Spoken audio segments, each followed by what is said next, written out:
Thanks very much, Mr. Anand, for joining us today. Thanks for having me. Let me start by asking you what Axis Bank's journey has been like moving towards the paperless and the digital space.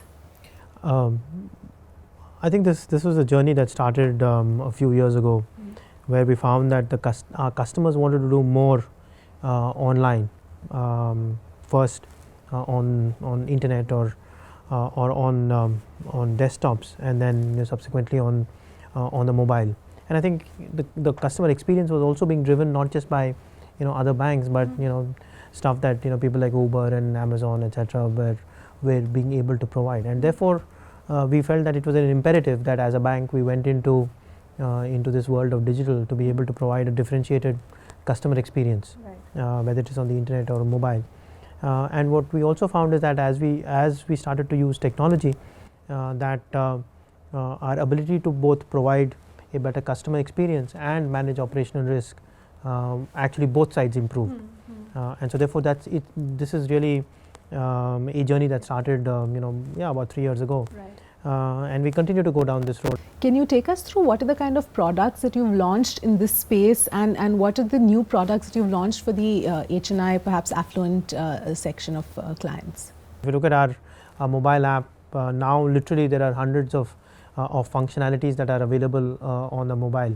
So therefore whether it is to check your balance or check your credit card balances, book a locker, book fixed deposits, pay your bills, recharge, there are hordes of features that are already available on the mobile app. And I think we continue to add to those features.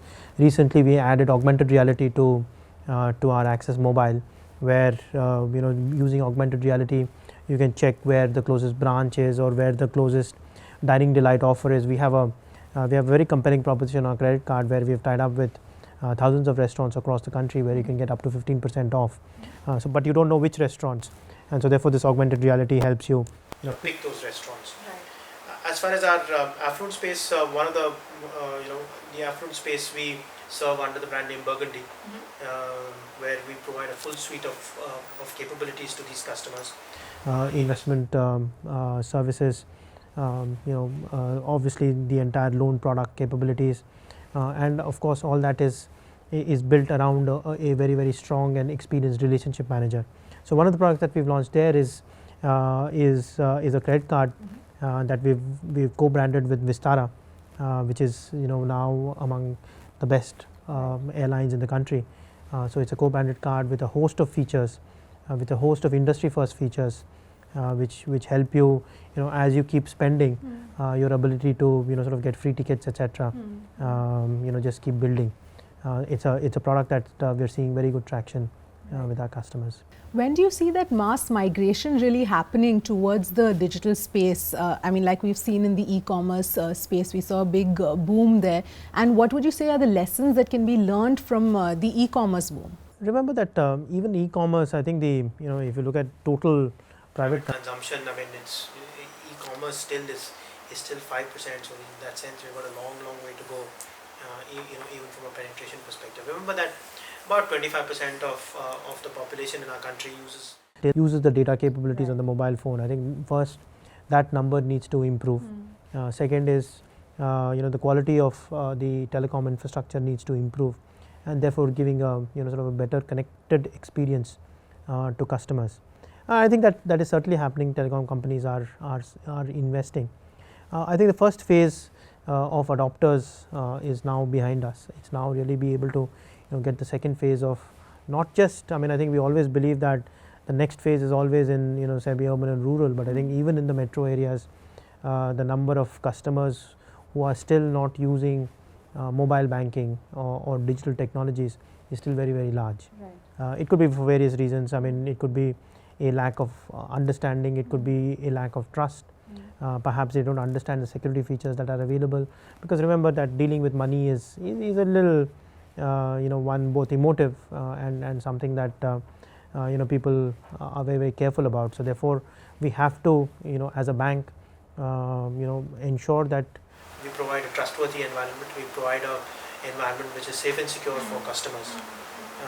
And I think whether our customers are coming to our branches, ATMs, internet or mobile banking, I can assure you that we do provide a safe and secure environment for our customers. Right.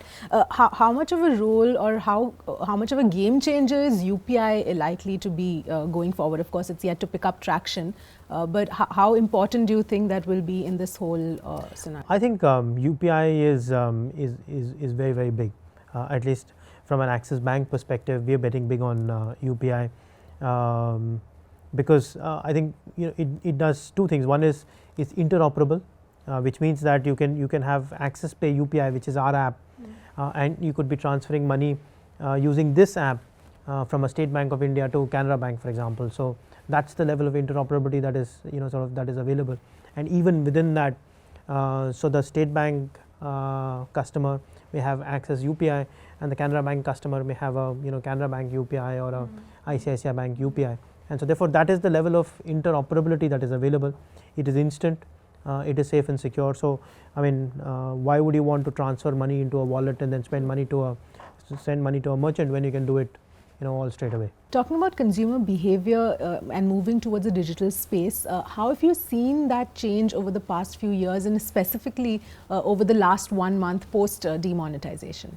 Customers are, I mean, as they get on to not just banking on the mobile, but they use Uber or WhatsApp or whatever it is, they are building a digital experience, and that digital experience is in a sense helping people convert to digital banking as well. What we've seen over the last 1 month is because of demonetization, people are we are seeing gigantic shifts in terms of customer behavior. So we've seen 3x growth in terms of debit card usage. We are seeing significant usage in terms of mobile and internet banking. We are seeing obviously of a low base 10x growth on use of UPI, etc. So I think this is a big paradigm shift that we are seeing. And it's really So do you think that's something that's here to stay, or will we see a reversal? I think I mean, if you are at 100 today, I think we will continue to grow this number. But yes, to a certain degree there will be some drop off. And finally, as far as Axis Bank is concerned, what's the kind of what can we really expect going forward in this move towards the digital and the paperless space? I think it's a journey.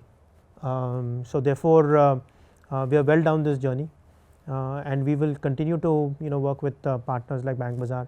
We'll work with other partners within the ecosystem to be able to come up with solutions which will actually solve real life customer problems. I think a completely paperless experience while you take a loan is something which is very, very compelling, and I think the kind of work that BankBazaar has been doing on that is very, very interesting, and it's really that kind of stuff that can change the lives of the customers is something that's of interest to us, and we will continue to work on issues like this. All right, thank you very much for joining in. My pleasure.